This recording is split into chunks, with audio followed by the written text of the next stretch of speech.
How's it going, y'all? This is OBB, the Diecast News Guy, bringing y'all with another NASCAR Authentics 2022 Wave 1 Diecast review.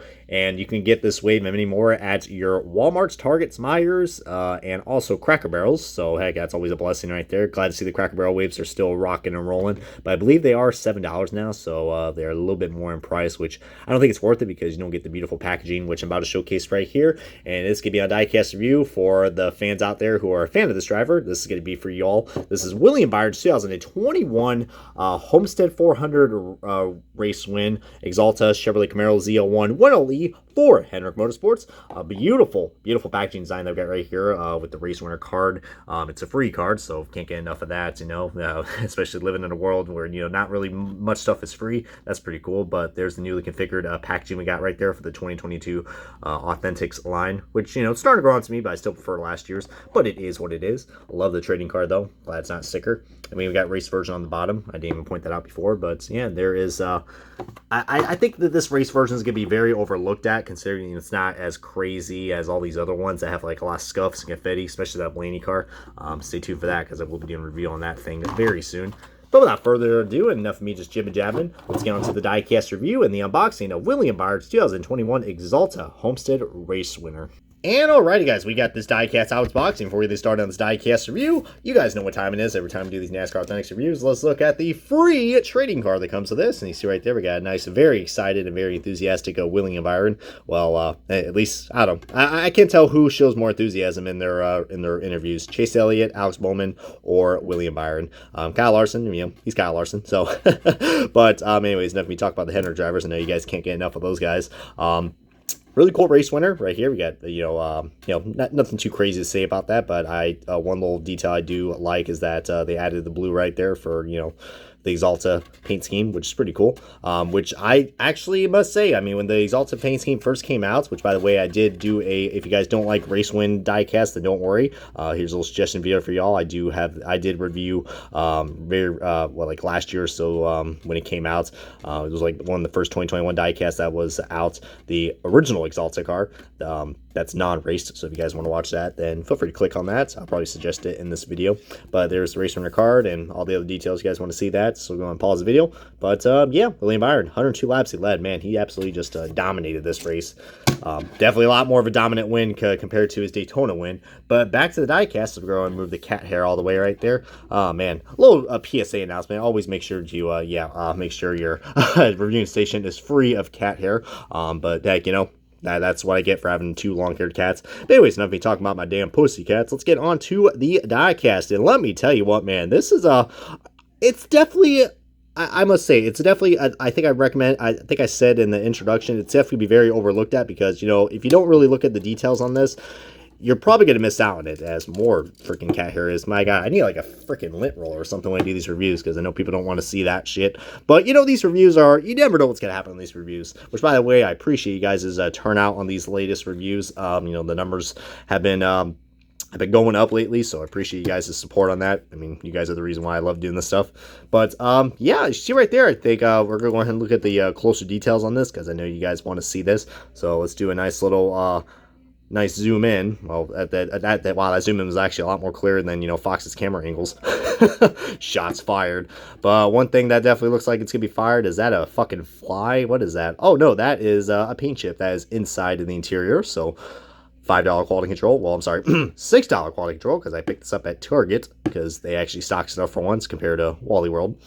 But if you see, we got ourselves a lot of rubber buildup, which looks pretty cool. I'm kind of glad that, this right here looks pretty cool. All the rubber buildup we got right there and the hood pins. And we even got some fender damage right there in the front because it looks like William Byron just completely I don't know, like caboozled someone. Look at me, I'm trying to come up with words right now. My God.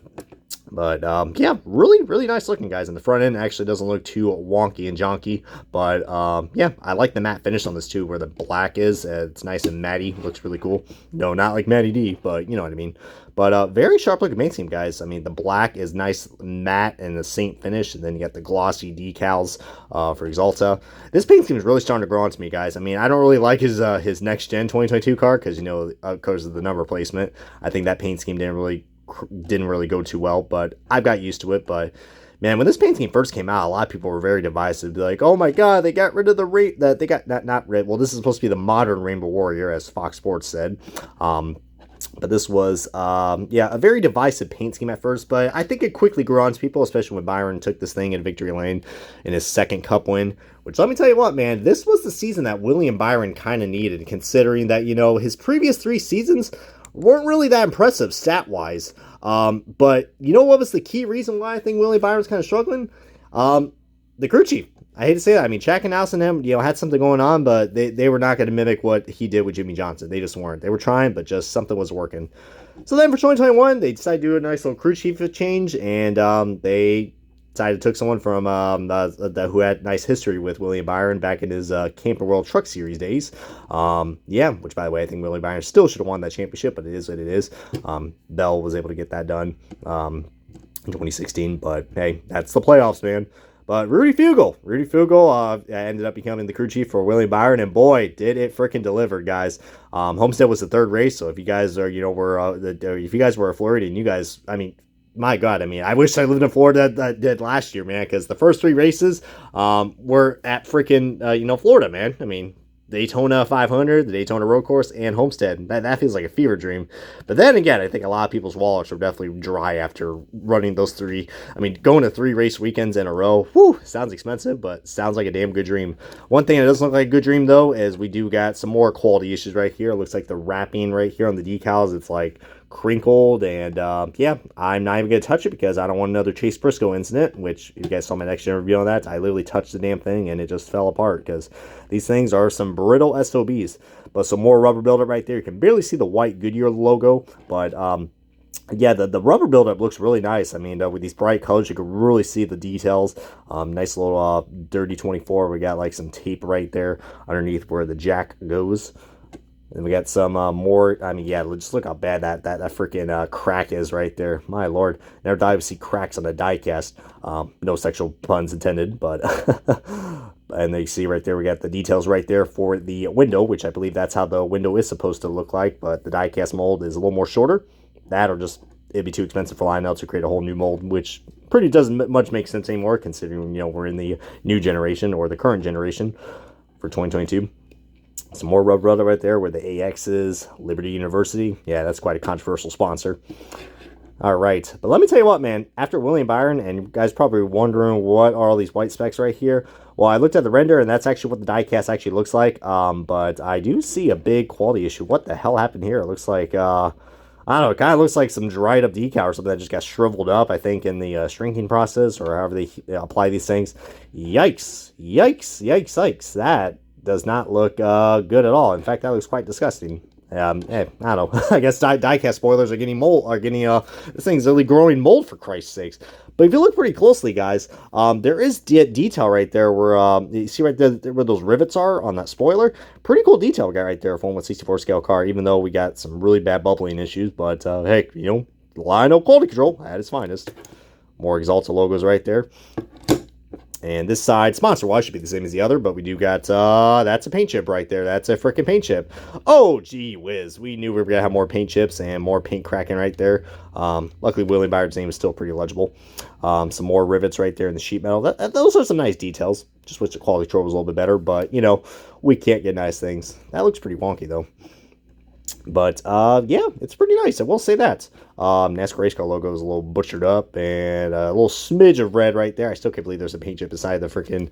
Can I get that out? Let's see if I can blow into it. No, just kidding. Oh, lordy.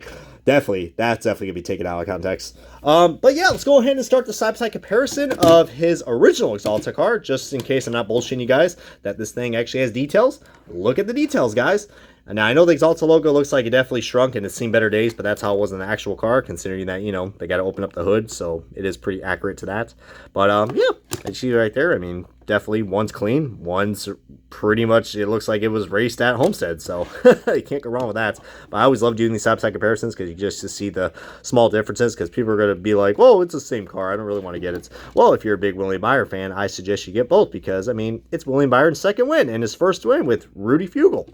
And, yeah, it was his only win in 2021. But let me tell you what, man, William Byron, after this win, he definitely had the confidence that this win was a confidence booster for William Byron because, dude, I think after this race, he went on like the next 10 races, like finishing the top 5 and the top 10. And, dude, his stats just exploded after that, guys. I mean, his average differential was still like, what, like 12th or 13th? But, dude, like, he was on a roll. I think it was between him and Kevin Harvick, who had like, we're on a roll for like, what, like 10 weeks or 11 weeks straight of just having top 5 or top 10 finishes. So, and Byron still had good runs. I mean, but later in the season, he just got very inconsistent. But he still had some really good runs later on throughout the whole season. So it was a relatively good season. And then let's not forget the Atlanta win that he just had at the new Atlanta Speedway, which, by the way, I will be going to Atlanta in this next week or so, so look forward to that. But tell me what you guys think about this car down below in the comments, as I appreciate you guys' support on these reviews and the turnout that it's been going, so appreciate you all for that. But anyways, without further ado, as my camera does not want to focus in, so probably a good time to go and wrap this thing up before we get any more intensively long with these reviews. But this is going to be the wrap-up of the Diecast review of William Byron 2021 Axalta Homestead-Miami Raced Win Chevrolet Camaro Z01 1LE 400 Motorsports. Comment, subscribe, and this has been OBB. I'll catch you guys next time on another Diecast review, and thank you guys so much for watching. I'll see y'all next time.